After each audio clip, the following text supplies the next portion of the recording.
नमस्कार विद्यार्थियों, आज क्लास 9th चैप्टर संख्या 6 हम डिस्कस करेंगे जो होगा हमारा lines and angle. Line and angle का बेसिक करते हुए हम आगे बढ़ते हैं। जैसे देखिए, सबसे पहले ये आपको पता ही है एक्यूट एंगल क्या होता है। जैसे ये एंगल एक्यूट एंगल है जिसका मान 0 से बड़ा और 90 से छोटा, 0 और 90 के बीच में लाइक रहे उसको एक्यूट एंगल बोलते हैं।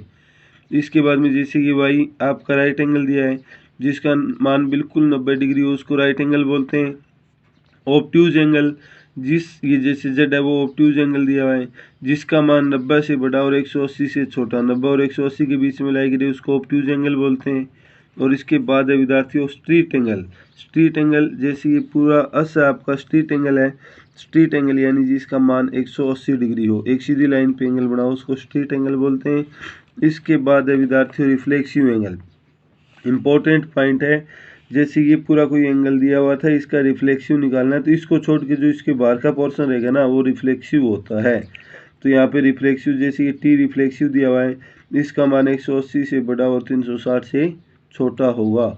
इसके बाद हम जैसे ये करते हैं विद्यार्थियों एडजस्ट एंगल। एडजस्ट होता है बिल्कुल पड़ोस का, यानी पड़ोसी को ही हम एडजस्ट करते हैं। तो ये जैसे ये दो एंगल एडजस्ट होंगे, लेकिन एडजस्ट एंगल की एक खासियत होगी विद्यार्थियों, एक तो उनके अंदर रे कॉमन होगी और एक पॉइंट कॉमन होगा, वर्टेक्स कॉमन होगा।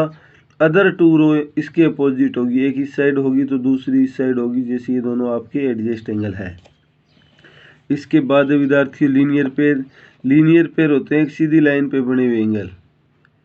जैसे ये दोनों लीनियर पेयर हैं और इनका सम हमेशा 180 होता है।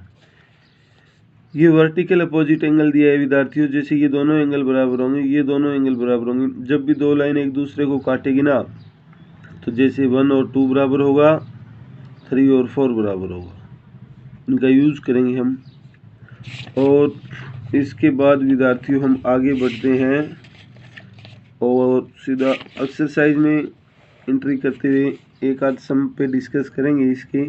जैसे 6.1 का पहला सम ये दिया हुआ है इन फिगर 6.13 ये दिया है विद्यार्थियों ए बी और सी डी। ये ए बी और सी डी ओ पे इंटरसेक्ट करती है जहाँ पे ये दोनों एंगल का सम 70 दिया हुआ है, यानी इस एंगल और इस एंगल का सम 70 दिया हुआ है। B O D find out, B O D 40 degree, B O D आपका ये 40 डिग्री दिया हुआ है। और फाइंड आउट करना है बी ओ ई, एक तो बी ओ ई और दूसरा रिफ्लेक्सिव ऑफ सी ओ ई।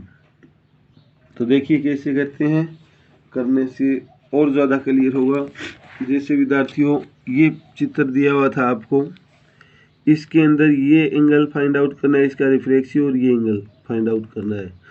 हमें इन दोनों का सम 70 दिया हुआ था, ये 40 दिया हुआ है, तो हमने ऐसा ही लिखा ये angle equal to 40 degree. 40 degree है तो विद्यार्थियों ये दोनों एंगल बराबर होगा क्योंकि ये दोनों लाइन इंटरसेक्ट करी है। जब ये दोनों लाइन इंटरसेक्ट करी हो तो ये वर्टिकल अपोजिट एंगल है, तो हमने ऐसा ही लिखा बी ओ डी बराबर ए ओ सी वर्टिकल अपोजिट एंगल। ये 40 डिग्री दिया हुआ था तो ए ओ सी भी आपका 40 आ जाता है। अब ए ओ सी और बी ओ ई का सम 70 दिया हुआ है, यहाँ हम 40 पुट कर देंगे क्योंकि ये फाइंड आउट किया है अभी हमने। ये प्लस है, इधर जाके माइनस होगा तो आपका बी ओ ई 30 डिग्री आ जाएगा विद्यार्थियों। हमें एक तो ये फाइंड आउट करना था, एक एंगल फाइंड आउट होता है। इसके बाद सी ओ ई फाइंड आउट करने के लिए इन तीनों का सम 180 लेते हैं क्योंकि एक सीधी लाइन पे बने हुए लीनियर पेयर है। तो हमने ऐसा ही किया है विद्यार्थियों, angle A O C plus में सी ओ ई प्लस बी ओ ई बराबर 180 क्योंकि लीनियर पेयर है। यहाँ पे इन दोनों का सम 70 दिया है, सी ओ ई एज इट इज ले लिया बराबर 180। सी ओ ई आ जाएगा, ये इधर जाके माइनस होगा, सी ओ ई 110 आ जाएगा। जब भी हमें किसी का रिफ्लेक्सिव निकालना हो विद्यार्थियों, जैसे कोई भी एंगल दिया है रिफ्लेक्सिव उसके बाहर का एंगल होता है, कंप्लीट 360 एंगल होता है, तो 360 में से ये एंगल घटा देंगे तो इसका रिफ्लेक्सिव आ जाएगा। ऐसा ही हमने किया है, 360 में से ये सब्ट्रैक्ट किया तो ये आपका रिफ्लेक्सिव एंगल आ गया विद्यार्थियों। इसके बाद देखिए प्रश्न संख्या 2 पे डिस्कस करते हैं। 2 में ये दिया हुआ है फिगर 6.14 ए और बी का रेशियो 2:3 दिया है, सी फाइंड आउट करना है, ये 90 डिग्री दिया हुआ है विद्यार्थियों। तो ए और बी हम मान लेंगे 2x और 3x, इन तीनों का सम 180 होगा क्योंकि ये लीनियर पेयर है।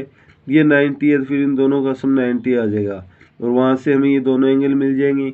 ये दोनों मिलने के बाद फिर बी और सी दोबारा लीनियर पेयर होगा। बी हमें पहले ही पता होगा तो वहाँ से सी निकल आएगा। देखिए करने से और ज़्यादा क्लियर होगा। जैसे ये दिया हुआ है विद्यार्थियों, इसके अंदर क्या दिया हुआ है, ये फिगर। तो यहाँ पे हमने मान लिया लेट ए या एंगल ए 2x और लेट एंगल बी 3x, क्योंकि 2 और 3 रेशो दिया था। जब भी हमें रेशो दिया होता है तो वेरिएबल लगा के हम मान लेते हैं। पी ओ वाई 90 डिग्री भी दिया हुआ है। अब हमने angle A plus angle B plus P O Y बराबर 180 लीनियर पेयर, क्योंकि ये सारे एक ही सीधी लाइन पे बने हुए कोण हैं जिनको हम लीनियर पेयर बोलते हैं। ये 90 डिग्री था, ये 2x ये 3x बराबर 180। ये इधर जाके माइनस होगा, 2 और 3 5 हो जाएगा। 5x इक्वल टू 90 आ गया। 5 मल्टीप्लाई था, इधर जाके डिवाइड किया तो ये कट के हमारा 18 आ जाएगा। x इक्वल टू 18 आ गया। जब x का मान हम यहाँ रख देंगे a और b में तो a और b आ जाएगा। ऐसा ही हमने किया, a में रखा 2 गुणा 18 36, b में रखा 3 गुणा 18 54। ये हमारा a और b का मान आ जाता है विद्यार्थियों। ए और बी का मान आने के बाद एंगल बी और सी हमारा लीनियर पेयर है। देखिए फिगर के अंदर ये बी और सी एक सीधी लाइन पे बने हुए कोण है। तो हमने बी का मान पुट कर दिया 54 डिग्री। लीनियर पेयर तो इनका सम 180 होगा और 180 में से 54 घटा देंगे तो एंगल सी आ जाएगा 126। और इसके बाद प्रश्न संख्या 3 विद्यार्थियों, 3 में ये डायग्राम दिया हुआ है। एंगल पी क्यू आर ये कोण और पी आर क्यू ये दोनों कोण बराबर दिए हुए हैं। हमें ये बाहर वाले दोनों कोण बराबर प्रूफ करने हैं। तो बड़ा ही आसान है। देखिए ये दिया हुआ है विद्यार्थियों। अब हमने एंगल पी क्यू आर और पी क्यू एस इन दोनों का सम 180 होगा, ये लिखा क्योंकि ये लीनियर पेयर है।